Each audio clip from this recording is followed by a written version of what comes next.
राजनीतिको बदलिँदो रङ यो विशेष श्रृङ्खलामा तपाईलाई हार्दिक स्वागत छ। म राजेन्द्र बानी। आज हामी डाक्टर सिद्धि अर्यालसँग कुराकानी गर्छौं।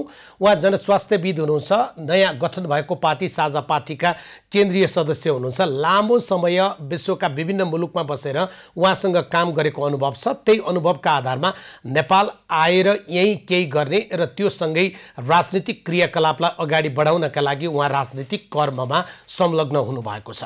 तर पुराना राजनीतिक दलहरू जोसँग संरचना पुरानो त छँदैछ, सोच पनि पुरानो छ, पात्र पनि पुराना छन् र पात्रता पनि पुरानो छ।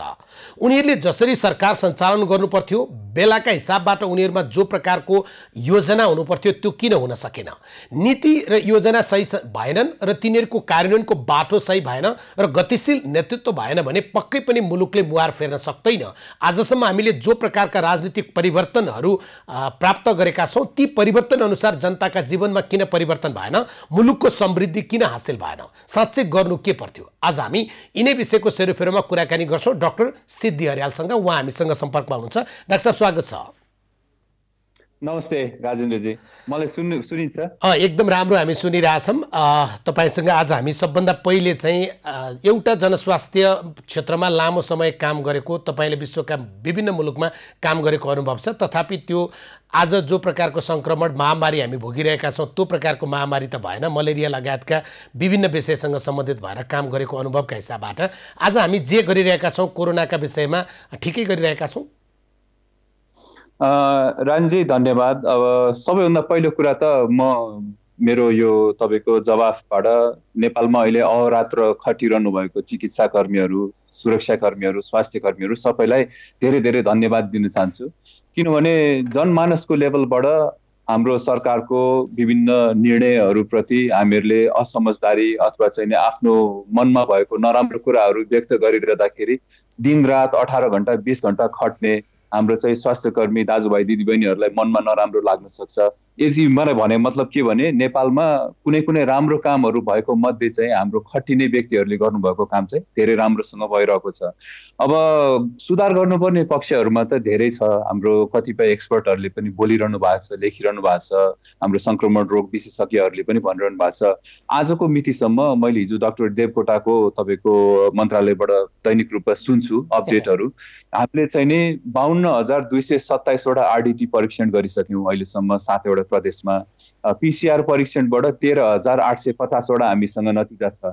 तर हामीसँग यो 52,227 आरडिटी मध्ये चाहिँ तपाईँको कतिजना आरडिटी मात्रै पोजिटिभ भयो भन्ने तथ्याङ्क मन्त्रालयसँग छैन। किनभने आरडिटी पोजिटिभ केसलाई हामीहरूले पीसीआर परीक्षणमा पठाइसकेपछि पीसीआर पोजिटिभ भएपछि मात्रै उहाँहरूले त्यसको दस्ता चाहिँ नि यस्ता राख्नुहुन्छ। हेर्नुहोस् है, त्यो एपिडेमियोलोजी महाशाखासँग पनि त्यो छैन।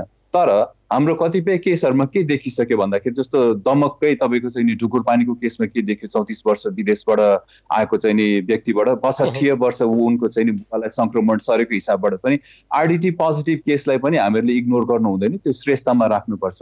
यो त टेक्निकल तपाईँको कमजोरीको कुरा भयो। त्योभन्दा बाहेक तपाईँको अरू कतिपय कमजोरीहरू जस्तो हामीहरूले चाहिँ नि धेरै अगाडि नै प्रधानमन्त्रीको देशवासीको नाममा सम्बोधनमा पनि आइसकेको चाहिँ नि महिला स्वास्थ्य कर्मी, महिला स्वास्थ्य सेविकाहरूलाई पनि हामीहरूले चाहिँ परिचालन गर्ने 1500 रुपियाँ उहाँहरूलाई चाहिँ नि पैसा बढी दिने भन्ने भयो। हाम्रो जनस्वास्थ्यको जुन हाम्रो संकाय, जुन निकायहरू छन् ग्रामीण भेगसम्म जाने, त्यसलाई अहिलेसम्म पनि हामीहरूले चाहिँ ट्रेनिङ राम्रोसँग दिएर अभिमुखीकरण गरेर परिचालन गर्न नसकेको स्थिति छ।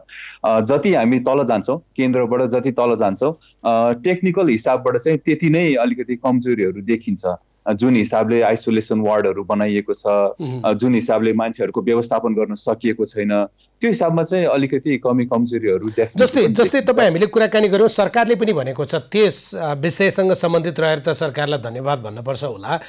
25 गते बेलुका 7 बजे हामी दीप प्रज्वलन गरौँ। त्यो बुद्ध जयन्तीको दिन पनि हो। दीप प्रज्वलन यस कारणले गरौँ, चिकित्सा कर्मीहरू तपाईँले भने जस्तै पर्याप्त तालिम छैन, पर्याप्त सामग्री छैन र विश्वव्यापी रूपमा एउटा यस्तो माहौल हामीले सृजना गरिदिएका छौँ। कोरोना संक्रमितलाई छुनु भनेको, उसको नजिक जानु भनेको त आफ्नो ज्यानै खतरामा हाल्नु हो भन्दै गर्दा विश्वका कतिपय ठाउँमा चिकित्साकर्मीको निधन पनि भएको छ। तथापि सबै कमजोरीका बीच पनि हाम्रा चिकित्साकर्मीहरू, हाम्रा स्वास्थ्य कर्मीहरू गाउँ गाउँ र भनेका ठाउँमा गएर जो काम गरिरहनु भएको छ, उहाँहरूको सम्मानमा जो दीप प्रज्वलन गरिँदैछ त्यो त राम्रो कुरा भइहाल्यो। तर उहाँहरूसँग सम्बन्धित रहेर सुरुमा उहाँहरू जान पनि मान्नु भएको थिएन। धेरै कमजोरी चाहिँ के भएर रहेछ? अब मेरो विचारमा चाहिँ कस्तो भने तपाईको व्यक्तिले कुनै पनि देशमा कुनै पनि स्वास्थ्य पद्धतिमा खटिने व्यक्तिले के हेर्छ भन्दाखेरि मेरो रिस्क, पर्सनल रिस्क भन्दा माथि रहेर मैले देशवासीको नाममा अथवा कम्युनिटीको नाममा काम गर्छु भन्ने हिसाबले हेर्छ। उसले आफूभन्दा आफ्नो लिडरसिपलाई हेर्छ। लिडरसिपमा बस्ने व्यक्तिहरूको कमिटमेन्ट कति छ, उनीहरूले चाहिँ आफूले नै कतिको यो प्योर एउटा खालको मनसाले देशको लागि के गरौँ अथवा हाम्रो यो समस्यालाई जुझ्न के गरौँ, लिडरसिपकै हिसाबबाट अलिकति अनमेल अथवा अलिकति तपाईँको अन्यल देखियो भने, निर्णयको बन्दी बनाइयो भने, अथवा त्यत्रो अहोरात्र खटिरहने डक्टरहरूलाई तपाईँको चाहिँ नि यत्रो महामारीको बिचमा लडिरहँदाखेरि चाहिँ नि अब स्पष्टीकरणहरू सोधियो भने, इगो सानो चाहिँ नि चित्त बनाएर ठुलो इगो बनाएर चाहिँ त्यस्तो कुरा गरियो भने उहाँहरूलाई त काम गरेर खटिन चाहिँ गाह्रो हुन्छ नि। म तपाईँलाई एउटा उदाहरण दिन चाहन्छु रानीजी। जस्तो नेपालको जनसङ्ख्यासँग मिल्ने खालको, जस्तो हामीहरूको साउथ एसियामै हेऱ्यो भने पनि भारतको केरला प्रान्त जुन छ होइन, उहाँहरूको चाहिँ तपाईँको के थियो भन्दाखेरि इन्डियाको पपुलेसनको 2.5% मात्रै हो केरलाको पपुलेसन। तर तपाईँको 24 मार्चसम्म आउँदाखेरि भारतमा भएको चाहिँ 20% इन्फेक्सन चाहिँ केरलामा देखिया थियो। उनीहरूले कसरी त्यसलाई ओभरकम गर्न सके भन्दाखेरि लिडरसिप, तपाईँको सबैभन्दा ठुलो कुरा लिडरसिपले चाहिँ नि स्ट्रङ रूपमा चाहिँ नि हामी यसलाई डटेर लड्छौँ, म पनि खट्याछु तपाईँहरू पनि खटिनुहोस् भन्ने खालको एउटा चाहिँ नि एनर्जाइज गर्न सक्यो। रिस्क सम्बन्धी कम्युनिकेसन एकदम क्लियरली गर्न सक्यो होइन। त्यसपछि तपाईँको जसको जे जिम्मेवारी हो उनीहरूलाई त्यो जिम्मेवारी हस्तान्तरण गर्न सक्यो, डिसेन्ट्रलाइज गर्न सक्यो। ल तपाईँहरू आफ्नो निर्णय। यहाँ चाहिँ कस्तो देखियो भन्दाखेरि अब स्वास्थ्य सामग्री खरिददेखि लिएर अरू कुरामा पनि अलिकति राजनीतिक रूपले नै परिचालित हुने, निर्णय पनि राम्रोसँग गर्न नदिने, बजेटको कुराहरूमा पनि अलिकति अन्यल, अनि पिपिई जस्तो कुराहरू अब देशमै भइरहेको पिपी पनि अरू चाहिँ तपाईँको जस्तो पशु सम्बन्धी रोगहरू लाग्ने निकायसँगै भइरहेको पनि कोअर्डिनेसनको चाहिँ नि तपाईँको अभावमा चाहिँ पिपी पनि राम्रोसँग दिन नसक्नु, त्यो को मान्छेले लाउने कति बेला लाउने भनेर राम्रोसँग सुरुमै निर्देशन दिन नसक्नु। आई थिङ्क यो चाहिँ धेरै जस्तो म्यानेजमेन्टको प्रब्लमले गर्दाखेरि पनि स्वास्थ्य कर्मीहरू र चिकित्सा कर्मीहरूलाई चाहिँ म त खटिन्छु, मेरो ज्यानको बाजी दिन्छु, तर के का लागि त त्यहाँनिर डाक्टर साहब एउटा म हिजो मात्रै त्यो परिदृश्य हेर्दै थिएँ, धेरै दर्शकले हेर्नुभयो होला। भारत पनि यति बेला कोरोना सङ्क्रमणसँग लडिरहेको छ, पाकिस्तान पनि कुनै न कुनै रूपमा लडिरहेको छ। तर उहाँहरू दुईटा देश लडिरहने उहाँहरूको पुरानै शैली हो। 1947 पछाडि उहाँहरू निरन्तर रूपमा कुनै न कुनै हिसाबबाट लडिरहनु भएको छ। पछिल्लो घटनाक्रममा एकजना कर्णेल सहित 5 जनाको निधन भयो। निधन भइसके पछाडि उहाँको श्रीमतीले सञ्चार माध्यममा आएर बोल्नु भएको थियो। कर्णेलको श्रीमतीले, उहाँको आँखामा आँसु पनि थिएन, उहाँको छोरीले पनि सलाम दिइरहनु भएको थियो। र त्यति बेला उहाँलाई पत्रकारले त्यति बेला सोध्नुहुन्थ्यो कि हुँदैन थियो मलाई थाहा छैन, त्यो दुःखको बेलामा सोध्नुहुन्छ कि हुँदैन। तर सोधेको प्रश्नमा उहाँले यति धेरै गर्वका साथ भन्नुभयो, मेरो श्रीमान निधन भएको होइन, उहाँले शहादत प्राप्त गरेको, उहाँ देशका लागि काम लाग्नुभयो, यो सबभन्दा ठुलो कुरो हो। मेरो परिवारमा एकजना देशलाई काम लाग्ने कर्णेल रह्यो, म त्यसप्रति गर्व गर्छु। मलाई चिन्ता अहिले मेरो श्रीमान हुनुहुन्न भन्नेमा छैन। ती 4 जना अरू जो लडाकुहरूको हाम्रा चाहिँ सेनाका जवानहरूको निधन भएको छ, म कमजोर भयो भने त उनीहरूको परिवारले के सोच्लान्, यो मुलुकको चाहिँ आत्मबल के होला। उहाँले जो अन्तर्वार्ता दिनुभयो म चाहिँ भावविवल भइरहेको थिएँ क्या। हामीले हाम्रो स्वास्थ्य कर्मीलाई त्यो प्रकारको चाहिँ ओरिएन्टेसन, त्यो प्रकारको चाहिँ अभिमुखीकरण गर्न किन नसकेको?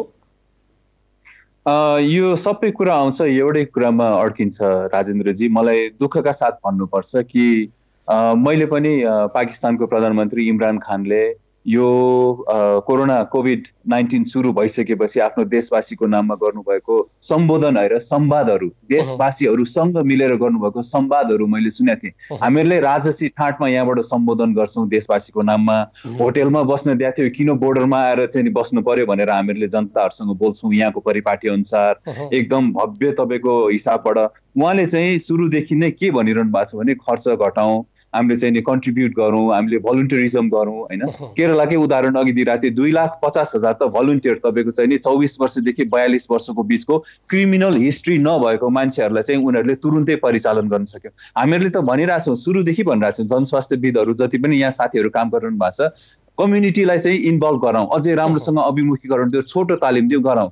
अब यहाँको हिसाबमा चाहिँ किन अलिकति गाह्रो भइरहेछ राजेन्द्रजी भने, जो व्यक्तिहरूले जनतासँग संवाद गर्नुपर्ने हो त्यो संवाद जनस्तरमै आएर जनताको कन्सर्नहरू बुझेर संवाद गर्न सक्ने खालको लिडरसिप भयो भने त्यो पोसिबल हुन्छ। हाम्रो लिडरसिपहरू एउटा बबलभित्र हुनुहुन्छ क्या, उहाँहरूलाई चाहिँ आफ्नो गुट अथवा आफ्नो समूह अथवा आफ्नो इगो भन्दा बाहिर गएर उहाँहरूले देशको समस्याहरू बुझ्नुहुन्न। तपाईले एउटा शब्दको कुरा गर्नु पनि बडो गजब होइन, सम्बोधन कि संवाद। सम्बोधनको सुरु कहाँबाट भयो कि तपाईँ चाहिँ नि ती प्रकारका महत्त्वपूर्ण र औपचारिक बैठकहरू भए र त्यहाँ चाहिँ देशको या राष्ट्रको प्रतिनिधित्व गरेर गरिने एउटा सम्बोधनको कुरा होला। तथापि सम्बोधन भने कसैलाई बोलाउनु पनि हो। तर न्युजिल्यान्डको प्रधानमन्त्री आफ्नो छोरीलाई सुताएर हरेक दिन बेलुका जनताहरूसँग संवाद गर्छिन्। इमरान खानको कुरा तपाईँले गर्नुभयो, त्यहाँ संवाद हुन्छ। भारतमा नरेन्द्र मोदीले भन्नुभयो यो सरकारले गरेको लकडाउन होइन, यो जनता लकडाउन हो होइन। तर हामी चाहिँ सम्बोधन गर्दाखेरिमा हुन त हाम्रो त्यो हिजोको राजतन्त्रात्मक ढङढङ्गी नगयो होला। एउटा देशको ठुलो मान्छेले त सम्बोधन गर्नुपर्छ, निर्देशन दिनुपर्छ होइन। हामी सबैको श्री पशुपतिनाथले कल्याण गरून् भन्ने शैली यो हामीलाई किन चाहियो? हजुर, त्यो शैली वास्तवमा हामीलाई चाहिएको छैन।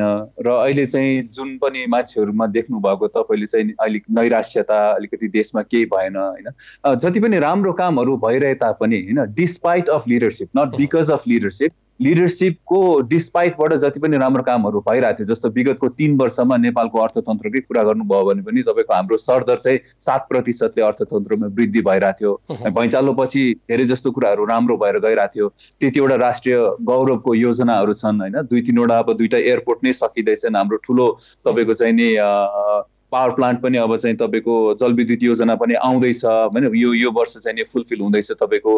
अब त्यो सबै हिसाबबाट पनि हामीहरूलाई किनभने त्यो व्यक्ति जुन जनता छन् र जुन शासक छन् तिनीहरूको बिचको एउटा स्पन्दन जुन हुन्छ नि, मुटुको धड्कन चाहिँ तपाईँको त्यो वेभलेन्थ एउटा नमिलिसकेपछि मान्छे जब एउटा बबलभित्र बस्छ र आफूलाई चाहिँ एउटा धङधङीपूर्ण एकदम म त एकदम ठुलो मान्छे हो भन्ने खालको एउटा परिपाटी बस्छ, त्यसपछि मान्छेहरूले चाहिँ आफ्नो धरातल बिर्सिन्छ र आफूले पहिला गरेको सङ्घर्ष पनि बिर्सिन्छ। हाम्रो लडाइँ चाहिँ के हो भन्दाखेरि, हामीहरूले अहिले गर्न खोजिरहेको कुरा के हो भन्दाखेरि, जुन व्यक्तिहरूमाथि, जुन समूहहरूमाथि हामीहरूले शासन गर्छौँ अथवा चाहिँ नि उनीहरूमाथि राज गर्छौँ भन्छौँ, त्यो व्यक्तिहरूको चाहिँ नि कन्सर्न के हो? अब हामीहरूको जिम्मेदारी पुरा भयो त 1300 रुपियाँको तपाईँको चाहिँ नि हामीले दाल चामल र चाहिँ नि चिनी 1 किलो, त्यसपछि 1 लिटर तेल अथवा 2 किलो गेडागुडी दिएर हाम्रो चाहिँ जिम्मेवारी पूर्ण भयो त? होइन नि, त्यो त हामीले दिएको होइन नि।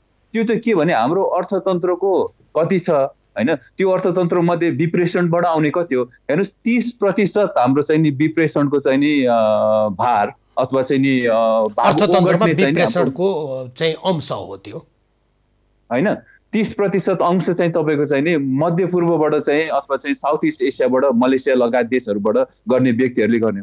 तर उहाँहरूमाथि भइरहेको व्यवहार हामीले कुन हिसाबबाट गर्छौँ त्यो अलिकति सामञ्जस्य नमिलेकै। त्यो विषयमा आउँछु डाक्टर साहब, म यति धेरै विषय छ तपाईँसँग कुराकानी गर्नुपर्ने। त्योभन्दा पहिला, सबभन्दा पहिला कहाँनिर जान्छु भने, तपाईँले जो स्वयंसेवकको कुरा, केरलाको कुरा गर्नुभयो या क्युबामा पनि हामी देख्न सक्छौँ, विश्वको अरू विभिन्न मुलुकमा जसरी जनता या स्वास्थ्यकर्मी आफ्नै हिसाबबाट, स्वयंसेवकीय हिसाबबाट गाउँ गाउँमा जनताकोमा गएर सेवा गरिरहनु भएको छ। हामी कहाँ चाहिँ स्वयंसेवकीय भूमिकामा मानिसहरूलाई सरकारले आह्वान पनि गरेन। यो राहत वितरणमा स्वयंसेवकीय भूमिकामा जानेहरूलाई पनि सरकारले चाहिँ धेरै ठाउँमा एकद्वारको नाममा अब्जेक्सन गरे पनि देखियो होइन। र तपाईँहरू जस्ता जो खास गरी युवा र समाज बदल्ने सपनाका साथ पार्टी गठन गर्नुभएको छ, तपाईँहरू पनि यति बेला अलि निस्तेज देखिया हो कि अलि प्रभाव जति चाहिन्थ्यो, जति अपेक्षा गरिन्थ्यो त्यस्तो हुन नसक्या हो कि यहाँ कहाँ बिग्रिया छ? मेरो विचारमा यो तपाईँको लिडरसिपमा जुन ओपननेस हुनुपर्ने हो। जब कोही मान्छेले तपाईँको भनौँ न सुझावको हिसाबबाट कुनै कुरा तपाईँलाई दिन्छन् भने त्यो सुझावलाई जब अङ्गीकार गर्ने पद्धति हुँदैन र सुझावलाई चाहिँ मान्छेले एकदम नेगेटिभ क्रिटिसिजमको हिसाबमा मात्रै हेरिन्छ, तब हामीहरूको कुनै उपादेयता हामीहरूले गर्न सक्ने कन्ट्रिब्युसन हुँदैन।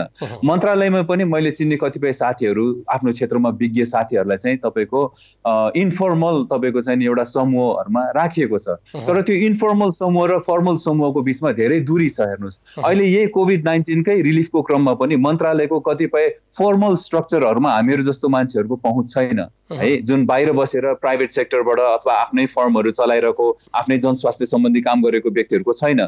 त्यहाँ चाहिँ तपाईँको पार्टीको निकट अथवा चाहिँ नि आफ्नो चाहिँ लाइनमा बस्ने मान्छेहरू मात्रै चाहिँ तपाईँको त्यसमा लागेका छन्।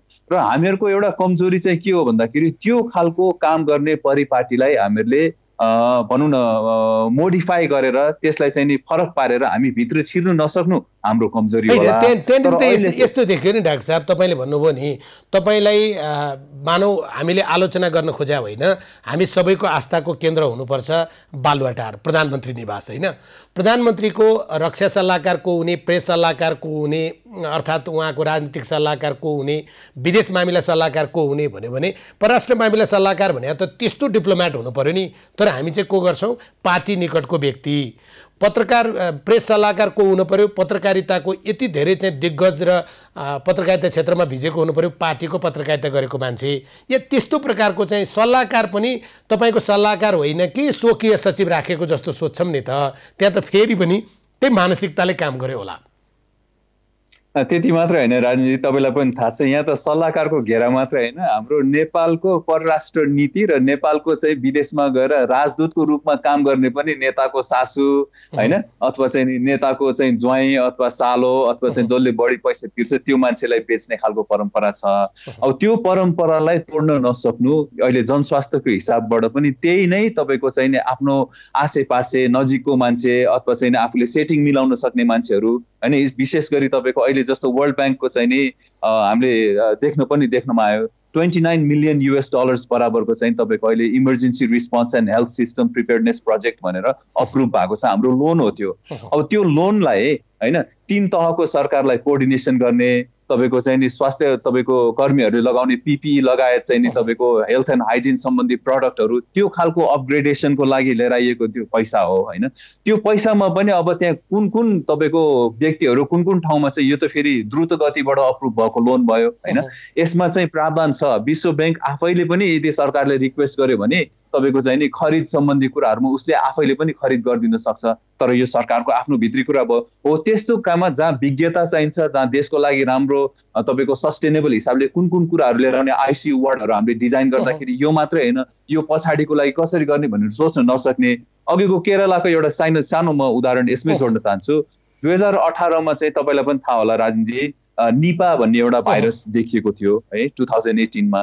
र 2018मा त्यो निपा भाइरससँग डिल गर्ने र त्यससँग लड्ने चाहिँ नि क्षमता जुन हिसाबले केरलाले चाहिँ नि आफ्नो डेभलप गर्यो, अहिले तपाईँको कोभिड-19सँग त्यही नै क्षमता अन्तर्गत तपाईँको इमर्जेन्सी कम्युनिकेसनदेखि लिएर तपाईँको हेल्थ मेसेजहरूलाई कसरी ग्रामीण भेगमा चाहिँ नि घर घरसम्म पुर्याउने अनि भलन्टियरहरूलाई कसरी मोबिलाइज गर्ने भन्ने त्यही नै पद्धतिहरू युज भएको छ। तर हाम्रो एउटा दुर्भाग्य के भन्दाखेरि हामीहरूले चाहिँ जुन कुराहरू बनाउँछौँ हामीले बालुवामाथि मात्रै बनाउँछौँ, जग हालेर बनाउँदैनौँ। एउटा डोनर आउँछ, के कुरा भन्छ, ठ्याक्क गर्यो, सेटिङ मिलायो र देशको लागि दूरगामी हिसाबमा चाहिँ नि हामीहरूले डिजास्टर प्रिपेयर्डनेस अहिलेसम्म पनि गर्न सकेका छैनौँ। भैँचालो पछि पनि अहिले हाम्रो जस्तै तपाईँले भने जस्तै त्यो निपाको सन्दर्भको कुरा होस्, केरलाको, या तपाईँ हिजो चाहिँ भियतनामले गरेको चाहिँ प्रसङ्ग होस् या चीनले गरेको प्रसङ्ग होस्, हामी चाहिँ अलि मौलिक छौँ, हामी अलि फरक छौँ, हाम्रो शैली पनि फरक छ, हाम्रो वस्तुस्थिति पनि फरक छ भन्ने भन्दा चाहिँ होइन,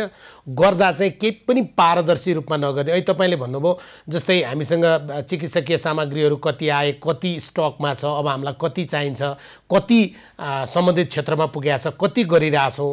अहिले त हामी चाहिँ एभरेजमा 333 को हाराहारीमा दैनिक रूपमा परीक्षण गरिरहेछौँ। यसले त सरकार एकदम धेरै गरेको छु भन्ने, जनता भएकै छैन भन्ने, जाने चाहिँ कहाँ के? हजुर, एकदम ठिक कुरा हो। र यो परीक्षण त हामीले गरिरहेछौँ होइन। हामीले उदयपुरकै घटनाहरूबाट पनि हामीले के देख्न सक्छौँ भन्दाखेरि यो परीक्षणको दायरा बढाउने हो क्या। यो अन्धाधुन्धो रूपमा चाहिँ तपाईँको 75,000 जुन आरडिटी चाहिँ नि हामीले लिएर आयौँ, त्यसमध्येबाट हामीले चाहिँ झन्डै 50-55 हजारवटा त अहिले खर्चिसकेका छौँ। त्यो बढाउने भनेर ड्याम गरेर ल टेस्ट गरौँ, ल आउनुहोस्, ल गर्नुहोस्, अथवा चाहिँ ल तपाईँको ब्लड स्याम्पल दिन्छु भनेर टेस्ट गर्ने होइन नि। यो त तपाईँको कन्ट्याक्ट ट्रेसिङको लागि जुन व्यक्ति संदिग्ध छ अथवा जसलाई संक्रमणको आशंका गरिएको छ उसको घेरामा तपाईँको ट्रेसिङ गर्ने, त्यसरी यसलाई त सदुपयोग गर्ने हो नि। अहिलेको हिसाबबाट त यो कुनै हिसाबले दुरुपयोग पनि भएको हुनसक्छ। डाक्टर साहब, आज एउटा मैले चाहिँ मेरो ब्यानर पनि फरक राखेको, तपाईँसँग फरकै कुरा गर्ने सोच पनि थियो। राजनीतिको बदलिँदो रङ अन्तर्गत हामी कुरा गर्दै थियौँ, तथापि राजनीति जोडिरहेका छौँ। सबै कुरालाई राजनीतिले नै प्रभावित गर्ने हो या निर्णायक कुरा त त्यही हो होइन। यो भने पछाडि तपाईँको बुझाइ आरडिटी जो हामी गरिरहेका छौँ या जो प्रकारको आइसोलेसन या क्वारेन्टिन बनाइरहेका छौँ या जसरी स्वास्थ्यकर्मी परिचालन गरिरहेका छौँ, समग्र रूपमा जो नीति अवलम्बन गरिरहेका छौँ, तपाईँले चाहिँ त्यहीँनिर सबै हाफाजाडली क्या जे आउँछ त्यही गर्दै जाने भन्छन् नि, त्यो पो बढी देखियो यहाँनिर। अब यहाँनिर कस्तो देखियो भन्दाखेरि म फेरि पनि तपाईँको अब एउटा मेरुदण्ड होइन, एउटा सेन्ट्रल नर्भस सिस्टमको जुन एउटा प्रणाली हुन्छ नि हाम्रो, तपाईँको के हुन्छ भन्दाखेरि केन्द्रमा बसिसकेपछि केन्द्रले अलिकति तपाईँको स्ट्यान्डर्ड प्रोसिजरहरू के हुनुपर्छ। जस्तो हाम्रो 3 तहको सरकारमा स्थानीय तहमा चाहिँ नि तपाईँहरूले आइसोलेसन वार्ड बनाउँदाखेरि अथवा तपाईँहरूले जुन व्यक्तिहरूलाई चाहिँ तपाईँको क्वारेन्टिनमा राख्दाखेरि क्वारेन्टिन बस्ने ठाउँ बनाउँदाखेरि यो प्रविधिबाट यसरी बनाउनुहोस् भनेर हामीले सुरुमै अलिकति बरु भनौँ न आधा घन्टा 2 घन्टा अथवा 4 घन्टा ढिला पठाउने, तर त्यो खालको ब्लू प्रिन्ट हामीहरूले पठाउन सकिएको भए स्वस्फूर्त रूपमा सबैजनाले चाहिँ नि तपाईँको 8वटा खाट एउटा कोठाभित्र राख्ने, त्यहाँ स्वास्थ्यकर्मी बस्ने कोठामा जानलाई त्यही 8 जना बस्ने मान्छे ठाउँबाट जानुपर्ने, एउटै शौचालय युज गर्न सक्ने, अथवा जुन तपाईँको चाहिँ नि स्ट्यान्डर्ड पोलिसी अथवा प्रोसिजर अन्तर्गत नभएर चाहिँ ह्यापहजार्डली हामीहरूले बनाउँथेनौँ। किनभने त्यो स्थानीय निकायमा भएको स्वस्फूर्त रूपमा राम्रो कुरा हो, एनर्जाइज भएर आएको हामीले अप्रिसिएट गर्नुपर्छ। तर यो चाहिँ सेन्ट्रल नर्भस सिस्टमकै अलिकति कमजोरी हो होइन। एउटा प्रतिस्पर्धा देखिएको थियो कि डाक्टर साहब, मैले तपाईँलाई बिचमा रोकेँ, क्षमा चाहन्छु।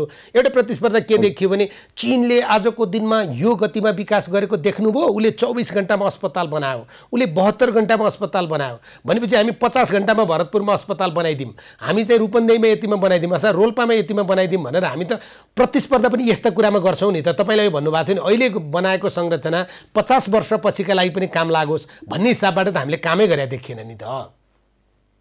हजुर, देखिएन। त्यो आफूलाई राम्रो देखाउने अथवा आफ्नो चाहिँ तपाईँको अनि यसमध्ये कतिपय राम्रा उदाहरणहरू पनि भएका छन् कि जस्तो कतिपय ठाउँमा चाहिँ नि विदेशबाट फर्केर आउने व्यक्तिहरूको राम्रो श्रेष्ठता पनि स्वस्फूर्त रूपमा स्थानीय निकायहरूले हामीले राखेको देख्यौँ। अब अहिले पनि हामीहरूले पुरै रूपमा होइन हामीले चाहिँ नि एकदम नेगेटिभ भएर यो भएन त्यो भएन भन्नुभन्दा पनि मैले चाहिँ के गर्छु भन्दाखेरि तपाईँको सिल्भर लाइनिङ जुन हुन्छ नि, बादलको बिचको पनि तपाईँको चाहिँ नि सुनौलो घेरा जुन हुन्छ त्यसलाई हेर्दाखेरि ठिक छ अहिले जुन स्थानीय निकायहरूले राम्रोसँग काम गर्न सके स्वस्फूर्त रूपमा, हामी त अलिकति विकास प्रेमी मोडलमा जाउँ न। हामीले आफूले दिन सक्दैनौँ भने उहाँहरूलाई बोलाउँ। ल यो कोभिडको चाहिँ नि अलिकति पार लागेपछि उहाँहरूलाई हामी काठमाडौँमा बोलाउँ। उहाँहरूलाई हामी बोलाएर के भन्नु भने तपाईँले त्यति राम्रो श्रेष्ठता राख्ने तपाईँलाई आइडिया कहाँबाट आयो, किन गर्नुभयो, कसरी गर्नुभयो, उहाँको मोटिभेसन बुझौँ होइन। विदेशीले मात्रै सिकाउनु पर्ने अरूका लागि पनि कम्तीमा पनि यो एउटा उदाहरण बन्नेछ। म तपाईँलाई एउटा त्यहाँनिर थपेँ। धनकुटा नगरपालिकाले, मैले उपेन्द्र खनालसँग धेरै पटक चाहिँ अन्तर्वार्ता गरेको छु, धनकुटा नगरपालिकाले फोहोरलाई छुट्याएर सेग्रिगेट गरेर तपाईँ चाहिँ नि गल्ने जति फोहोर एकापट्टि नगल्ने फोहोर एकापट्टि गरेर उसले त्यसैमा बगैँचा बनाएको छ। आज धेरै स्थानीय पालिकाहरूले त्यहाँ गएर हेर्ने र त्यसको चाहिँ कोसिस गर्नुभएको छ। यसरी नै होला नि त विकासका कामहरूलाई चाहिँ तपाईँ हामीले मल्टिप्लाई गर्दै लैजाने अर्थात् त्यसलाई बढाउँदै गुणात्मक रूपमा चाहिँ फड्को मार्ने भने त। अनि एकदमै ठिक हो। त्यो स्केल अफ मोडलमा जानको लागि हामीहरूले जुन बाटो अङ्गीकार गर्छौँ, विदेशबाट लिएर आएका मोडलहरूलाई हामीले यहाँ हाम्रो चाहिँ नि स्थानीयकरण नगरिकनै एकैचोटि एडाप्टेसनको नाममा लागू गर्दाखेरि हामीहरूको मोडल राम्रोसँग मिल्दैन। हामीहरूमै भएको जुन एउटा चाहिँ नि अर्ग्यानिक रूपबाट आउने मोडलहरूलाई हामीले राम्रोसँग गर्न सक्यौँ भने त्यसको रेप्लिकेबिलिटी र त्यसलाई अरू ठाउँमा लगेर हामीले विस्तारित गर्न सक्ने सम्भावना पनि बढी हुन्छ। जनस्वास्थ्यमा मात्रै होइन अरू विषयहरूमा पनि यो हुनसक्छ, शिक्षाकै क्षेत्रमा पनि हुनसक्छ।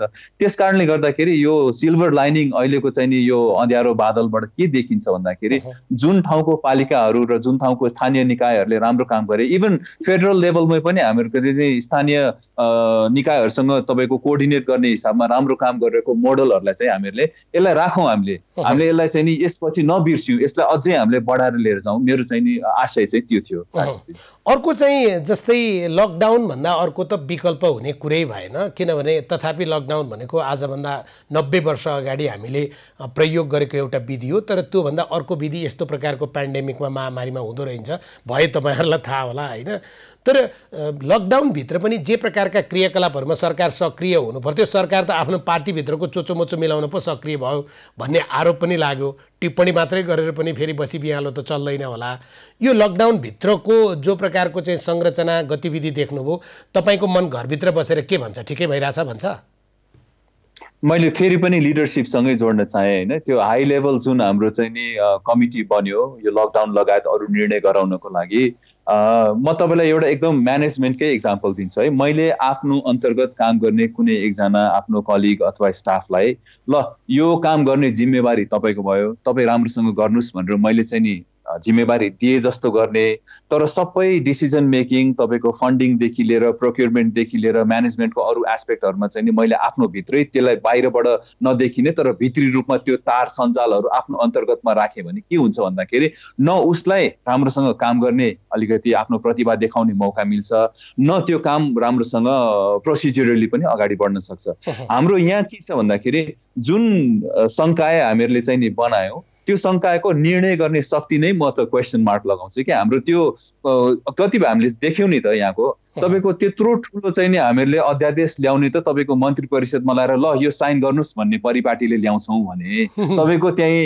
होइन अरबौँ रुपियाँको चाहिँ नि खरिद हुने अथवा चाहिँ नि यति धेरै इम्प्याक्ट हुने डिसिजनमा तपाईँको त्यो निकायले मात्रै डिसिजन मेकिङ गर्यो होला त भने हुकुम प्रमाङ्गी जसरी ल यो गर्नुहोस् तपाईँहरू होटेलमा बस्नुहोस् भन्ने खालको परिपाटी हामीहरूले नबदलिकन जो व्यक्तिलाई जुन जिम्मेवारी थियो त्यो जिम्मेवारीमा त्यो व्यक्तिलाई राम्रोसँग परिचालित हुने मौका नदिइकन तपाईले चाहिँ नि एकाउन्टेबिलिटी कसरी माग्नुहुन्छ? यसलाई अझ बढी स्पष्ट बनाऊँ डाक्टर साहब, तपाईँले कुरा ल्याइसके पछाडि त्यो हामी त्यसको चाहिँ सबै छर्लङ्ग हुने गरी कुराकानी गरौँ। जस्तै स्वास्थ्य सामग्री खरिदको सन्दर्भमा ओम्नीलाई कम्तीमा पनि महेन्द्र प्रसाद श्रेष्ठको मात्रै एकल निर्णयले या उहाँको तहबाट भएको होइन, त्यहाँभित्र काहीँ न काहीँ खेल भयो तपाईँको आशंका या अहिले आम रूपमा गरिएको आशंका त्यही रह्यो। दोस्रो, ईश्वर पोखरेलको संयोजकत्वमा दुईवटा समिति, एउटा क्राइसिस म्यानेजमेन्ट कमिटी भनेर बनाइयो, अर्को उच्च स्तरीय कोभिड नियन्त्रणका लागि उच्च स्तरीय कार्यदल भनेर बनाइयो। तर सबै चिजको नियन्त्रण चाहिँ बालुवाटारभित्रैबाट भयो, गर्नेहरूले पनि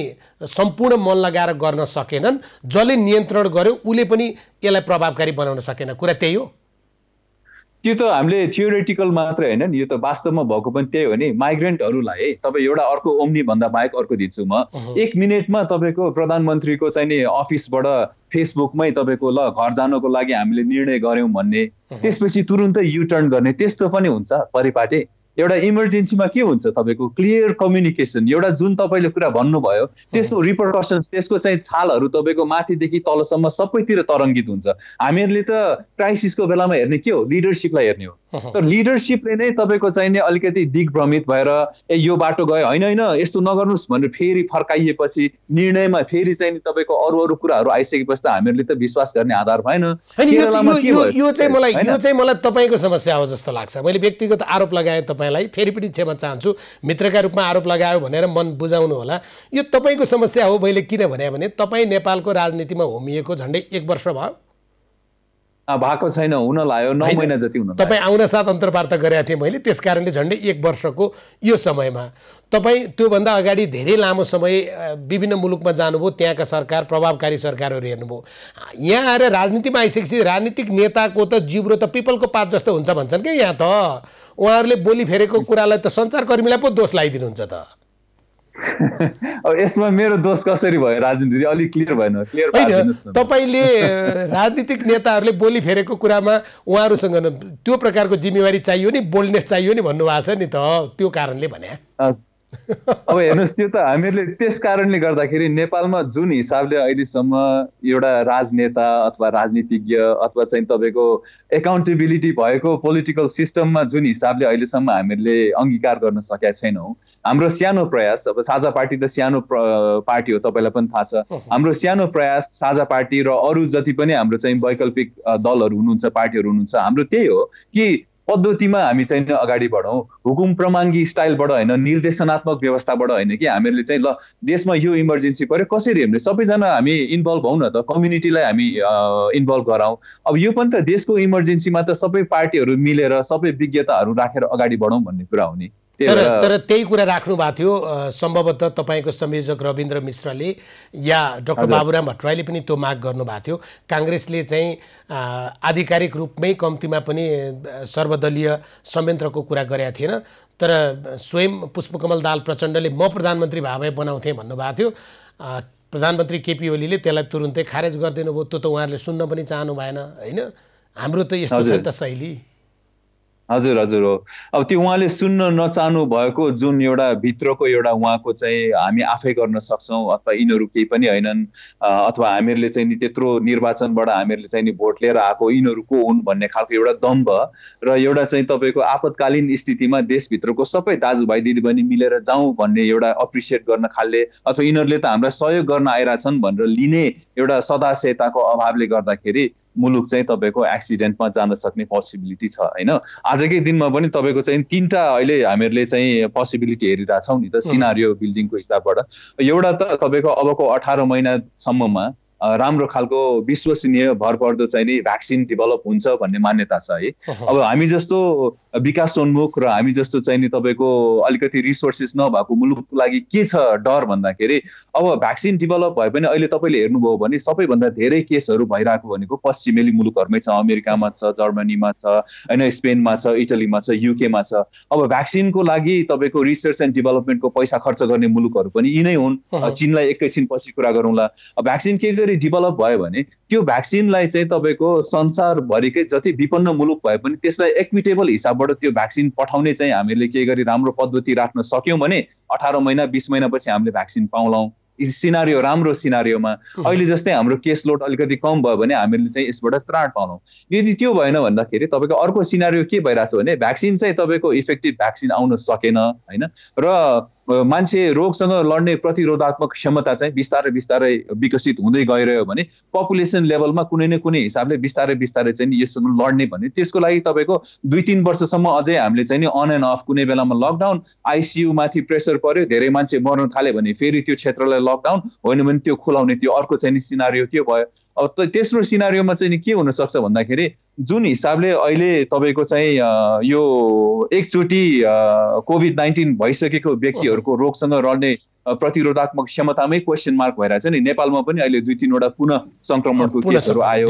प्रत्येक पुनः संक्रमण पछि त्यो व्यक्तिमा चाहिँ नि रोगसँग लड्ने क्षमता झन् क्षीण हुँदै जान्छ भन्ने एउटा डरलाग्दो चाहिँ नि पोस्टुलेसन पनि आइरहेछ क्या। यदि त्यो तेस्रो सिनारियोमा गयो भने त डेन्जर हुन्छ। अब यत्रो ठुलो तपाईँको विपदामा पनि अरू पार्टीहरूलाई इन्भल्भ गराए भने चाहिँ नि मेरो चाहिँ नि अलिकति मान मर्दन हुन्छ अथवा हामीलाई दिएको भोटको चाहिँ नि मान मर्दन हुन्छ अथवा त्यो त अझै ठुलो भयो, त्योभन्दा सानो संकीर्ण सोचाइ राखेर चल्ने हो भने त देश त राम्रोसँग हामीले अगाडि बढाउन सक्दैनौँ। तपाईँले अहिले बिचमा एउटा शब्द प्रयोग गर्नुभएको थियो नि, सुझाव र आलोचनाको फरक र भेदै छुट्याउन सकेनौँ क्या हामीले। कसैले यो विपक्षी हो भन्ने थाहा छ तर उसले दिएको सुझाव हो, तर लिँदाखेरिमा चाहिँ आलोचनाको रूपमा लिए पछाडि त कुरो त खत्तम भइगयो नि।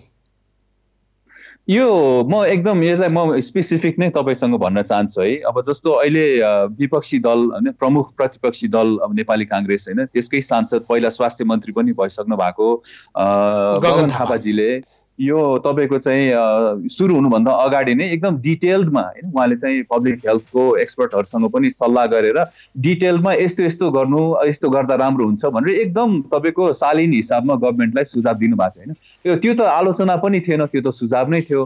तर हाम्रो कस्तो छ भन्दाखेरि हाम्रो अहिलेको सरकारको अथवा जो पनि सरकारमा जान्छ सायद त्यही नै हाम्रो मनोदशा त्यही नै हुनसक्छ कि कसैले बाहिरबाट सुझाव दियो भने यसले हामीलाई हेप्ने, हामीसँग पनि गर्न सक्छौँ भन्ने हो कि अथवा यसले राम्रो भयो भने हेप्ने मात्रै कहाँ हो र तिम्रो पालामा कतिवटा आइसियू बनाएको थियो भनेर सोध्यौँ नि हामीले त होइन। त्यस्तो त्यो हाम्रो चाहिँ अनफोर्चुनेटली हाम्रो देशको चाहिँ नि त्यो एउटा खालको नराम्रो कुरै त्यही हो क्या। राम्रो दिइरहेछ आपतमा त होइन, आपतमा त उसँग पनि सल्लाह सबै मिलेर गरौँ भन्ने होइन कि यसले यस्तो भन्यो ल तैँले तेरो पालमा के गरिस् अथवा हामीले आफै गर्न सक्छौँ भन्ने दम्बले गर्दाखेरि हामीलाई डुबाइरहेछ क्या हाम्रो देशलाई। यो इन्सिडेन्टमा मात्र होइन, अरू बेलामा पनि। मैले तपाईँलाई बिचमा सोधेको थिएँ, फेरि यो छुट्ला भन्ने छ सबभन्दा महत्त्वपूर्ण कुरा छ। सरकारले 25 गतेबाट लकडाउन बढाउने भनेको छ, तथापि फेरि पनि सरकारका केही मान्छेहरूको फरक फरक अभिव्यक्ति आछ। स्वयं गृहमन्त्री चाहिँ लकडाउनलाई खुकुलो बनाउनुपर्छ भन्ने पक्षमा हुनुहुन्छ भन्ने छ, प्रधानमन्त्री होइन यसलाई यही रूपमा लैजानुपर्छ भन्ने पक्षमा हुनुहुन्छ, कम्तीमा 1 हप्तादेखि 10 दिन भन्ने छ। यो लकडाउनको बेलामा खुकुलो बनाउने या यसलाई भारतले जस्तो गरेर विभिन्न ग्रिन जोन रेड जोनहरू बनाएर जाने या यो प्रकारको कुरामा चाहिँ तपाईँसँग भएको अनुभव र अध्ययन चाहिँ के हो? म यस्तो भन्न चाहन्छु राजेन्द्रजी, जस्तो यो लकडाउनले होइन यो कोभिड-19लाई हामीले जुन हिसाबले यो एउटा खालको यो चाहिँ कस्तो भने यो धारिलो हतियार होइन क्या, यो चाहिँ एकदम तपाईँको त्यो धार गइसकेको एउटा चाहिँ नि इमर्जेन्सीमा डिप्लोय गर्ने है यो एकदम भुत्ते हतियार जस्तो हो। यसको अभिप्राय चाहिँ समय अलिकति किन्ने र त्यो समयमा चाहिँ आफ्नो प्रिपेयर्डनेसलाई बढाउने हो। हाम्रो इकोनोमीलाई हामीले सम्पूर्ण रूपमा हेर्दाखेरि हाम्रो देशलाई अहिले हेर्दाखेरि तपाईँको एउटा त कोभिडकै कोअर्डिनेसन छ, प्लानिङ छ, मोनिटरिङ छ होइन, त्यसपछि तपाईँको अब रिस्क कम्युनिकेसन छ, हेल्थभित्रै हेर्दाखेरि पनि हेल्थको विभिन्न पाटाहरू हुन्छ, जस्तो सर्भेलेन्सको पाटा भयो, कुन केस कहाँ आइरहेछ होइन, तपाईँको ऱ्यापिड डिप्लोयमेन्ट भयो, अघि हामीले चाहिँ नि अब हेल्थ भलन्टियरको पनि कुरा गऱ्यौँ, पोइन्ट अफ एन्ट्रीहरू हामीले चाहिँ देशभित्र छिर्ने पोइन्टहरू एयरपोर्टदेखि लिएर बोर्डरहरू म्यानेज गर्नु पर्यो, ल्याबका कुराहरू भए, प्रयोगशालाका कुरा, लजिस्टिक्सका कुरा भए, त्यसपछि तपाईँको अन्न सुरक्षणका कुराहरू भए होइन। नेपाल त एकदमै तपाईँको डिजास्टर प्रोन देश हो, त्यसले हाम्रो चाहिँ पहिलेदेखि भइरहेको वाटर स्यानिटेसन तपाईँको चाहिँ नि राम्रोसँग म्यानेज गर्ने, बच्चाहरूको कुपोषण होइन, शिक्षा, यो धेरै कुराहरू भएको हिसाबबाट चाहिँ हामीले लकडाउनलाई मात्रै कन्टिन्यू गरिरहँदाखेरि हाम्रो देशको अरू कुराहरू चाहिँ धेरै नराम्रोसँग ओझेलमा पर्न जान्छन्। मेरो व्यक्तिगत मान्यता र मैले चाहिँ नि अलिकति रिस्पेक्ट गर्ने 2-4 जना विज्ञहरूको पनि मान्यतामा के छ भन्दाखेरि हामीहरूको देशमा जस्तो 2009कै पनि हामीले घटनाक्रम हेऱ्यौँ भने चाहिँ नि स्ट्याटिस्टिक्स हेऱ्यौँ भने चाहिँ तपाईँको कोलेराले चाहिँ झन्डै 5-6 जना मान्छे मरेको देश हो होइन। यहाँ अब हिजो अस्ति पनि काठमाडौँमा पानी पर्यो, आज अलिकति घाम लागेको छ, हाम्रो देशमा कुनै ठाउँमा बाढी पहिरो गयो अथवा कुनै अरू खालको रोग व्याधिहरू आयो भने हामीले चाहिँ डबल 3वटा इमर्जेन्सी एकैचोटि डिल गर्नुपर्ने हुनसक्छ। त्यस कारणले जुन क्षेत्रमा तपाईँको केस लोड छैन अथवा म्यानेजेबल छ त्यो ठाउँलाई अलिकति खुकुलो गर्दै बिस्तारै बिस्तारै चाहिँ हामीले चाहिँ लकडाउनलाई खोल्दै जानुपर्छ होइन। तर त्यसको मतलब के हो भने त्यो जुन निकायहरू अलिकति कन्ट्रोलमा बसेर त्यसको नियन्त्रण गर्न खोजिरहेको छ उहाँहरूको काम बढ्न जान्छ क्या, यो सजिलो हुँदैन गर्नको लागि। किनभने लकडाउन अलिकति खुकुलो पार्ने भनेको त्यहाँनिर चाहिँ हाइजिनको कुराहरूलाई हामीले चाहिँ नि रिल्याक्स गर्नु हुँदैन। जस्तो मैले अस्ति मेरो टोल, म जन्मेको टोल थापाथली हो होइन, थापाथलीको त्यो टोल सुधार समितिको साथीहरूलाई मैले पहिले के सल्लाह दिएको थिएँ भन्दाखेरि यो लकडाउन खोलिसकेपछि थापाथली छिर्ने नाका, बबरमल छिर्ने नाकाहरूमा चाहिँ हामीले अलिकति राम्रोसँग सर्भेलेन्स गर्न सक्यौँ भने त्यहाँ भित्रको र बाहिरको मान्छेहरूको आवत जावतमा सुधार हुन सक्छ भनेर उहाँहरूले अहिले त्यो खालबाट प्लानिङ गर्नु भयो। तर त्यसको मतलब त त्यहाँ 2-3 जना भलन्टियर राख्नु पर्यो, थर्मल गन राख्नु पर्ला, अरू कुराहरू हो। यस्तो कुराहरूमा चाहिँ सूक्ष्म सोचाइ नगरिकन चाहिँ लकडाउन खुकुलो पार्नु हुँदैन। तपाईले भने चाहिँ सरकारलाई, मन्त्रालयका मान्छेहरूलाई या सम्बन्धित जिम्मेवार निकायलाई चाहिँ लकडाउन चाहिँ आजको दिनसम्म देख्दा चाहिँ उहाँहरूलाई चाहिँ हाई सन्चो हुने जस्तो भयो। तर हुनु चाहिँ के पर्थ्यो भने उहाँहरूले चाहिँ त्यो बेलामा झन् 18 घण्टा काम गर्ने प्रकारको एउटा समय यसलाई चाहिँ बनाउनु पर्थ्यो होइन। अब मेरो विचारमा अब म त त्यहाँभित्रको विज्ञहरूलाई पनि नमन गर्छु है। सायद 18 घण्टा काम गर्ने त्यहाँभित्रकै कतिपय विज्ञहरूले पनि यो लाइनमा पनि काम गरिरहनु भएको होला। तर दुर्भाग्यवश तपाईँको त्यो उहाँहरूले गरिरहेको काम चाहिँ हामी मध्ये उजागर हुन सकिरहेको छैन क्या। उहाँहरूले गरिरहेको काम के छ त, लकडाउन खोल्ने क्रममा चाहिँ नेपाललाई विभिन्न तपाईँको रिस्क जोनहरूमा वर्गीकरण गरेर यो क्षेत्रलाई हामीले यसरी खोल्दैछौँ, तपाईँहरूको कर्तव्य यो कामहरू तपाईँले गर्नुहोला भनेर टोलसम्म जाने गरेर टोल सुधार समितिसम्म जाने गरेको तपाईँको स्पेसिफिक डिटेल प्लानिङका हामीहरूले चाहिँ पायौँ भने त हामीहरूले पनि धन्यवाद दिन सक्छौँ नि त। तर त्यो भइरह्यो भने पनि बाहिर चाहिँ आउन सकिरहेको छैन। तर हामी कहाँ एउटा चिज देख्यौँ, हामीले सरकारका विषयमा टिप्पणी गऱ्यौँ, सुझाव दिएका छौँ, आलोचना पनि गरेका छौँ, सरकारवाला अर्थात् जिम्मेवार निकायमाथि प्रश्न पनि उठाएका छौँ, त्यो हाम्रो अधिकार हो। तर नागरिक तहमा हेऱ्यो भने जो व्यक्तिबाट सङ्क्रमण सर्यो, हामी कहाँ सङ्क्रमण सबै बाहिरबाट आयो, केही न केही रूपमा बुझेकै मान्छेहरूबाट सङ्क्रमण सरेको छ, तर उहाँहरूले आफ्नो स्वास्थ्यदेखि लिएर समाजको या परिवारको स्वास्थ्यलाई पनि ख्याल नगरेको। जस्तै पछिल्लो पटक नेपालगञ्जकै कुरा गऱ्यो भने उहाँ चाहिँ भारतबाट आउनु भएको छ, घर घरमा ट्युसन पढाउन समेत जानु भएको छ क्या। यो नागरिकको तहबाट हुने सचेतना चेतनाको विषय चाहिँ यसलाई कसरी अभिवृद्धि गर्ने होला डाक्टर साहब?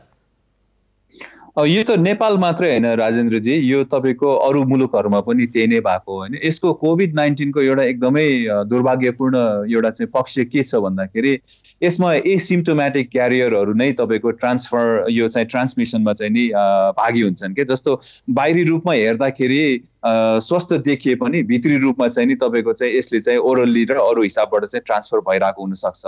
हामीहरूले यसमा गर्ने भनेको जनस्वास्थ्यको हिसाबबाट चाहिँ सचेतना फैलाउने हो। अझै बढी भाषामा, अझै बढी तपाईँको मान्छेले बुझ्न सक्ने हिसाबमा, फ्रेन्डली वेमा तपाईँले आफूलाई स्वस्थ भए तापनि तपाईँले यसरी सार्न सक्नुहुन्छ। सो त्यसलाई त म जनस्वास्थ्य सम्बन्धी सूचना जुन छ इफेक्टिभ कम्युनिकेसनकै कमजोरीको रूपमा हेर्छु क्या। किनभने व्यवहार परिवर्तन साह्रै गाह्रो कुरा छ क्या। हामीले धेरै वर्ष तपाईँको HIV सङ्क्रमणलाई पनि नियन्त्रण गर्नका लागि काम गरेको तपाईँको अनुभवले के भन्छ भन्दाखेरि मान्छेले चाहिँ भनौँ न यौन संसर्ग गर्नुभन्दा अगाडि चाहिँ कन्डमको प्रयोग गरेर चाहिँ यौन रोग सर्नबाट बच्न सकिन्छ भनेर भन्न त धेरै सजिलो छ, तर त्यहाँ तपाईँको कन्डमको उपलब्धतादेखि लिएर व्यक्तिहरूको कन्डम प्रतिको सोचाइदेखि लिएर यो सबै कुराहरूलाई पनि हामीले बिस्तारै परिवर्तन गर्नुपर्छ। व्यक्तिगत रिस्पोन्सिबिलिटी लिनको लागि हामीहरूले चाहिँ एकदम कन्टिन्युसली काम गरिरहनु जरुरी छ। जनस्वास्थ्य सञ्चारको चाहिँ त्यसमा महत्त्वपूर्ण भाग हुन्छ। तर त्यसमा तपाईँले भनेको यसको चाहिँ सबभन्दा खतरनाक कुरा भने चाहिँ त्यो नागरिक बाहिरबाट आएको हो, सम्भवतः उसँग चाहिँ त्यो सङ्क्रमण भइसकेको हुनसक्छ, तर ऊ हृष्टपुष्ट छ, उसलाई केही पनि भएको छैन, ज्वरो पनि आएको छैन, खोकी पनि लागेको छैन, सुक्खा खोकी पनि छैन, मलाई के भएको छ र भनेर ऊ आफ्नो हिसाबले सबै गतिविधिहरूमा संलग्न हुँदा यो समस्या देखिँदो रहेछ। कम्तीमा नि ज्वरो आइदिएको भए, कम्तीमा पनि उसलाई केही समस्या देखिए भए त ऊ त उपचारमा जाने या घरमै बस्ने त गर्थ्यो नि, होइन? यो त त्यो या सोसियल डिस्टेन्स राख्ने अथवा मान्छेसँग भेट्नै पर्दाखेरि पनि एटलिस्ट त्यो हामीले भनिरहेको कुराहरू छ नि 1 मिटरको दूरी राख्ने, यस्तो कुराहरू गर्न सक्यो होइन। अब त्यो सूचना नै सायद नपुगेको हिसाबबाट व्यवहार परिवर्तन गर्नको लागि अलिकति गाह्रो भएको होला, अथवा सूचना रिइन्फोर्स नभएर चाहिँ त्यो गर्न गाह्रो भएको होला। अर्को चाहिँ डाक्टर साहब, अब हामीले सोच्दै नसोचेको एउटा कुरा छ नि, अहिले त हामी सङ्क्रमणको समयका विषयमा सङ्क्रमणलाई कसरी नियन्त्रण गर्ने भन्ने विषयमा लडिरहेछौँ, विश्व नै त्यसरी लडिरहेछ। विश्वका केही मुलुकहरू चाहिँ त्यस पछाडिको पोस्ट कोभिड फेजमा अर्थात् कोभिड पछाडिको अवस्थामा मुलुकलाई फेरि कसरी तन्दुरुस्त बनाउने, जनजीवनलाई फेरि कसरी पुरानो ठाउँमा लैजाने, त्यसमा काम गरिरहनु भएको छ। त्यो डरलाग्दो अवस्था, त्यो भयानक चित्रको विषयमा चाहिँ हामी त निराकार रहेछौँ नि। अब यो हेर्नुहोस् रानजी, म चाहिँ अलिकति होपफुल मान्छे छु। मैले पहिला पनि तपाईँलाई भनेको थिएँ हाम्रो पुरानो भेटघाटमा पनि होइन, नेपाल यस्तो देश हो, यो पशुपतिनाथको कृपाले होस् अथवा हामी नेपालीहरूको चाहिँ रेजिलियन्सले गर्दाखेरि हो कि हामीहरूले अलिकति स्प्रिङ ब्याक, हामीहरूले चाहिँ फेरि उफ्रिनको लागि, आफ्नो खुट्टामा उभिनको लागि हामीलाई धेरै समय लाग्दैन क्या। अब अहिले हामीले यही रिजनकै कुरा गरौँ होइन, भारतलाई एसियाली विकास ब्याङ्कले चाहिँ अबको वर्षको भारतको चाहिँ तपाईँको इकोनोमिक ग्रोथ चाहिँ 4% दरले बढ्ने भनेर भनिसकेको छ, उसको पहिला भन्दा घट्या छ होइन। चीन पनि तपाईँको अलिकति उसको ग्रोथ सङ्कुचन भएर चाहिँ 2.3%ले ग्रोथ हुन्छ यो वर्ष, तर अर्को वर्ष 7.3 मा पुग्छ भनेको छ होइन। तपाईँको अब हामीले रिजनली हेर्दाखेरि टुरिज्म पोटेन्सियल, अब चीनमा त तपाईँको अब धेरै हिसाबले कोभिड अलिकति कन्ट्रोल पनि भइसक्यो है, उनीहरूले मेजर्स पनि राखिरहेछन्। अब के गरी हामीहरूले अलिकति केयरफुल हुने हो र यो लेसनबाट हामीहरूले चाहिँ नि अलिकति पाठ सिक्ने हो भने चाहिँ हामीहरूले तपाईँको इमर्जेन्सीहरूसँग डिल गर्ने हाम्रो क्यापासिटी अलिकति बढाउँदै लिएर गएर चीन र भारतसँग अलिकति हामीले सहकार्य गर्दै गयो भने चाहिँ हाम्रो इकोनोमिक तपाईँको हिसाबबाट हुन आउने हामीहरूको अप्ठ्यारोहरूलाई चाहिँ हामीले अलिकति सल्भ गर्न सक्छौँ होला। तर कृषिलाई चाहिँ हामीले प्राथमिकता दिनै पर्छ। तर तपाईँले भन्नुभएको थियो नि 2072 साल पछाडि निरन्तर 3 वर्ष हाम्रो आर्थिक वृद्धि दर चाहिँ 7% या त्योभन्दा माथि रह्यो। त्यसको कारण चाहिँ पुनर्निर्माणका कामहरू भइरहेका थिए, मौद्रिक रूपमा जुन प्रकारको चाहिँ गति हुनुपर्थ्यो त्यो चलिरहेको थियो। तर अहिले त तपाईँले अहिले कुरा गर्नुभयो, हाम्रा मध्यपूर्वी देशहरूबाट पनि ठुलो सङ्ख्यामा नागरिकहरू फर्कन सक्नेछन्। भारतबाट जो अनौपचारिक क्षेत्रमा काम गरिरहनु भएको थियो उहाँहरू त फर्किनै सक्नु भएको छ। यहीँ पनि धेरै रोजगारी गुम्ने अवस्था छ। त्यसको विषयमा त हामी उठ्छौँ, हामीलाई पशुपतिनाथले रक्षा गर्लान् भनेर त भएन, योजना त बनाएर बस्नु पर्यो। सरकारका मान्छेले सुन्छन् भने कम्तीमा यो योजना बनाऊ त भनौँ न। मेरो हिसाबबाट चाहिँ मलाई के लाग्छ भन्दाखेरि यो समयलाई हामीले चाहिँ नि स्थानीय निकायहरूको चाहिँ सबलीकरणमा हामीहरूले चाहिँ नि बिताउनुपर्छ उहाँहरूलाई। किनभने जुन हामीले यसबाट पनि लेसन के भयो भन्दाखेरि सेन्ट्रल लेभलबाट गर्न सक्ने हामीहरूले चाहिँ कामहरू एकदमै सीमित हुन्छन्। हामीहरूले निर्देशिका बनाउने, हामीहरूले कुराहरूलाई मोनिटर गर्ने, इभ्यालुएसन गर्ने होइन, तर त्यसको जुन एक्चुअल काम जुन हुन्छ फिल्डमा गर्ने काम त हाम्रो चाहिँ फिल्ड लेभलबाटै हुनु पर्यो। सो स्थानीय निकायहरूलाई हामीले चाहिँ सबलीकरण गर्नै पर्यो होइन। हाम्रो गरिबीलाई चाहिँ 18%बाट 9%मा झार्ने जुन टार्गेट थियो त्यसलाई पनि हामीहरूले चाहिँ आत्मसात गरेर चाहिँ कृषिजन्य हामीहरूले चाहिँ प्रविधिहरूमा चाहिँ अलिकति लङ टर्मको हामीले चाहिँ विकास गर्नै पर्यो। र त्यसमा त म अलि समय चीनमा पनि बसेर आएको र त्यहाँको कार्यक्रमहरू पनि राम्रोसँग अलिकति अध्ययन गर्न पाएको हिसाबले चाहिँ चीन पनि तपाईँको पहिला भोकमरीबाट पीडित देश हो। हेर्नुहोस् है, म तपाईँलाई अहिले मैले बिहान तपाईँको प्रोग्रामभन्दा अगाडि अलिकति रिसर्च पनि गराएको थिएँ मैले। सन् 2004 सम्म विश्व खाद्य कार्यक्रमले चाहिँ चीनलाई चाहिँ नि खाना पनि तपाईँको सहयोग गर्थ्यो, खाद्यान्न सहयोग गर्थ्यो। 43,000 टन चाहिँ व्हिट चाहिँ तपाईँको युएनले चाहिँ 2004मा चीनलाई दिएको। तर उनीहरूले वैज्ञानिक कृषि र कृषिजन्य रिसर्चलाई यस्तो राम्रोसँग प्रायोरिटाइज गरेर चाहिँ अगाडि बढाए कि आजको दिनमा चाहिँ तपाईँको चाहिँ नि सुपर हाई यिल्डिङ हाइब्रिड तपाईँको चाहिँ नि राइसदेखि लिएर अरू ग्रेनहरू चाहिँ चीनले अरू देशहरूलाई पनि सप्लाई गर्न सक्छ।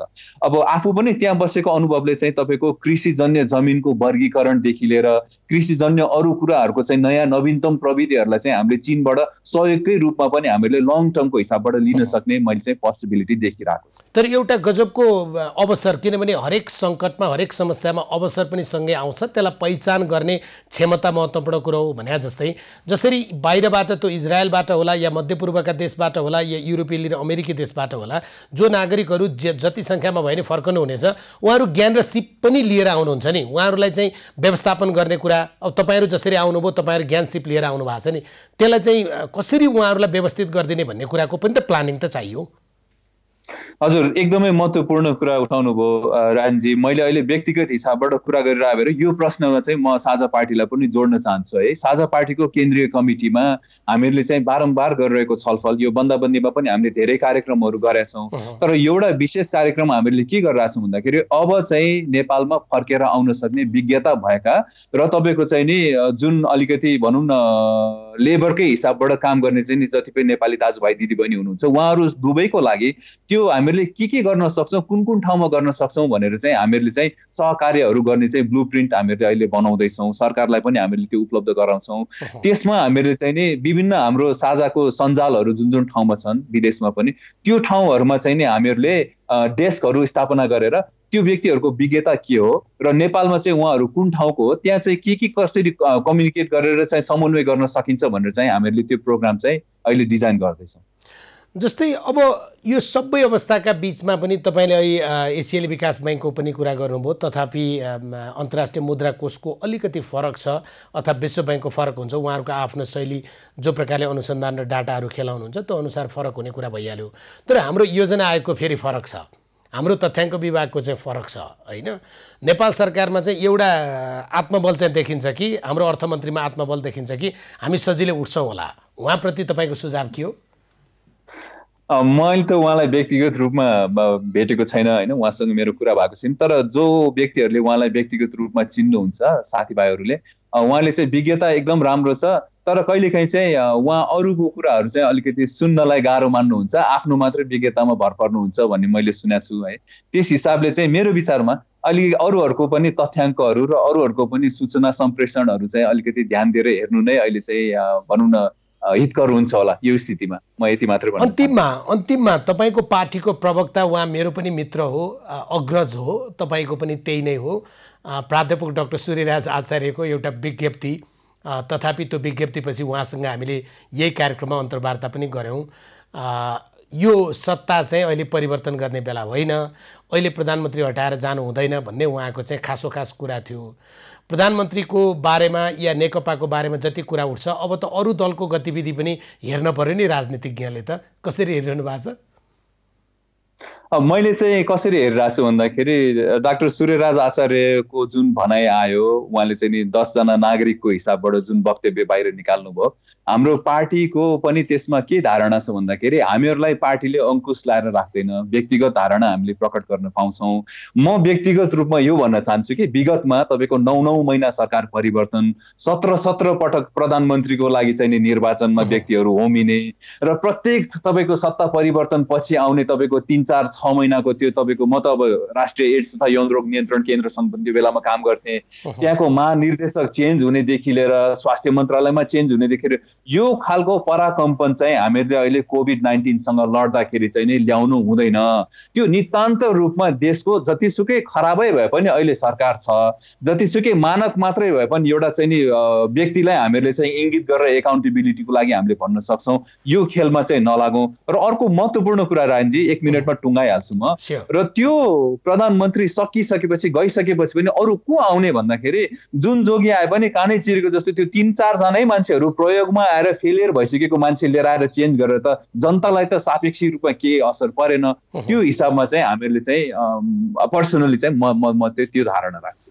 हस्, तपाईँलाई धेरै धेरै धन्यवाद। पानजी धन्यवाद। डाक्टर सिद्धि अर्याल आज हामीसँग यो कुराकानीमा हुनुहुन्थ्यो। जनस्वास्थ्यविद हुनुहुन्छ, विश्वका विभिन्न मुलुकमा चीनदेखि लिएर विभिन्न मुलुकमा गएर काम गरेको अनुभव पनि छ उहाँसँग। उहाँले मलेरियासँग सम्बन्धित रहेर काम गर्नुभएको छ, एचआइभी एड्ससँग सम्बन्धित रहेर काम गर्नुभएको छ र अहिले साझा पार्टीको केन्द्रीय सदस्य हुनुहुन्छ। उहाँसँग अहिलेको अवस्थामा सरकारले अपनाइरहेका विधि, सरकारमा देखिएको चरित्र, सत्तारूढ र प्रतिपक्षी दलहरूको भूमिका, आम नागरिकहरूले खेल्नुपर्ने भूमिका, यिनै विषयको सेरोफेरोमा केन्द्रित रहेर आजको राजनीतिको बदलिँदो रङ यो विशेष संवाद प्रस्तुत गर्यौं। कार्यक्रम सकिन्छ। म राजेन्द्र बानिया बिदा माग्छु। खबरभित्रको खबरका लागि हेर्दै रहनुहोला एबी न्यूज खबर। नमस्कार।